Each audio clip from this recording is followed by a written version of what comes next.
আলাইকুম। সো আশা করি আপনারা সবাই ভালো আছেন। আ এবং মানসিকভাবে অবশ্যই ভালো থাকার কথা। যেহেতু আজকে স্টকের মুভমেন্ট দিয়েছে ভালোই। তো চলুন আজকে স্টকের অবস্থাটা দেখা যাক। আজকে ৪৬৬৮ তে থামছে মার্কেট। আপনার যেটা পজিটিভ 30 মুভমেন্ট দিয়েছে। আর ডেইলি ওপেনটা যদি আমরা দেখি ৪৬৩৭.92 এবং ডেইলি হাইটা যদি দেখি আমরা ৪৬৭৭.৪৭। ডেইলি লোটা হচ্ছে ৪৬২৯.৪৯। তো আমরা যদি ট্রেড সংখ্যা দেখি, তো ট্রেড সংখ্যা কিন্তু বেশি হয় নাই। ট্রেড সংখ্যা হচ্ছে ৮৬,০০০ আর ট্রেড ভ্যালু হচ্ছে আপনার ৳২৩৫ কোটি। সো এখানে যদি আমরা গ্রাফ দেখি, গ্রাফে আপনারা দেখতে পাবেন যে সকালের শুরুর দিকে কিন্তু একটু কম ছিল। এরপর থেকেই ভালোই পজিশন দেখা যাচ্ছে। সো চলুন আমরা এবার স্টকগুলোর অবস্থা দেখি। সো আজকে ২০৩টি স্টক আপে আছে, ১১৩টি স্টক ডাউনে এবং ৮৫টি স্টক আনচেঞ্জ অবস্থায় আছে। আর ট্রেড ভ্যালু আমরা একটু আগেই জেনেছি ২৩৫ কোটি, যেটা আগের দিন থেকে ১২ কোটি কম। এবং উইকলি যদি আমরা দেখি, উইকলি কিন্তু মোটামুটি ২৫ কোটি কম। সো যেটা খুব ভালো লক্ষণ পাওয়া যাচ্ছে না। কারণ আমার মনে হইতেছে এখানে একটা দ্বিধাদ্বন্দ্বই যে ট্রেড করবে কি না করবে।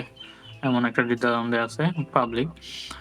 সো এখানে এবার আমরা সেক্টর ওয়াইজ পার্সেন্টেজ ভ্যালুগুলো দেখি কোন সেক্টর ট্রেড বেশি হয়েছে। সো প্রথমে আছে আমাদের ব্যাংক, এরপরে ফুড, এরপরে টেক্সটাইল এবং এরপরে ইঞ্জিনিয়ারিং। সো এখানেও সেম হওয়ার কথা। এবার আমরা টপ সেক্টর বাই গেইনার এবং লুজার দেখি। সো গেইনারের ক্ষেত্রে প্রথমে টেক্সটাইল, এরপরে ইন্স্যুরেন্স, এরপরে ফার্মাসিউটিক্যাল অ্যান্ড কেমিক্যাল, এরপরে ব্যাংক। আর আমরা যদি লুজারগুলো দেখি, লুজারের চিত্রগুলা প্রথমে টেক্সটাইল, এরপরে আপনার ব্যাংক এবং ইঞ্জিনিয়ারিং সেম অবস্থানে আছে এবং এরপরে ইন্স্যুরেন্স। তো চলুন আমরা একটু ডিএসইএক্সটা দেখি।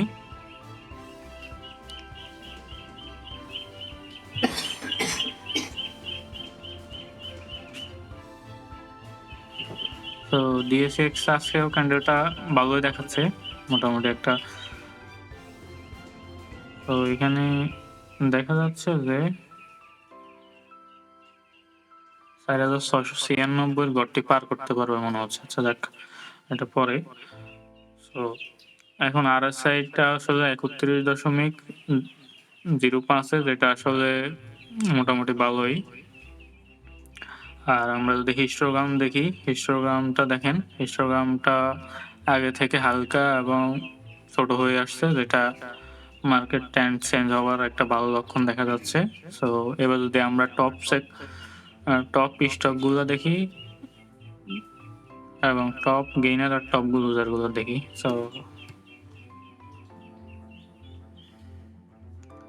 গেইনারের ক্ষেত্রে এখানে দেশ গার্মেন্ট লিমিটেড, এরপরে আপনার শাসা ডেনিমস লিমিটেড।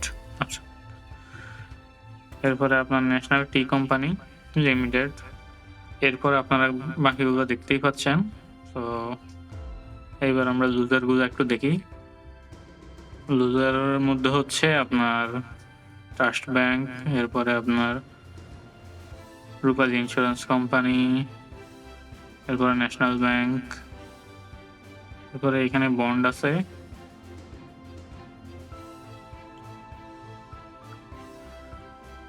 বাকি লিস্টগুলো আপনারা দেখতে পাচ্ছেন। সো আজকে এই পর্যন্তই। ধন্যবাদ সবাইকে। ভালো থাকবেন, সুস্থ থাকবেন।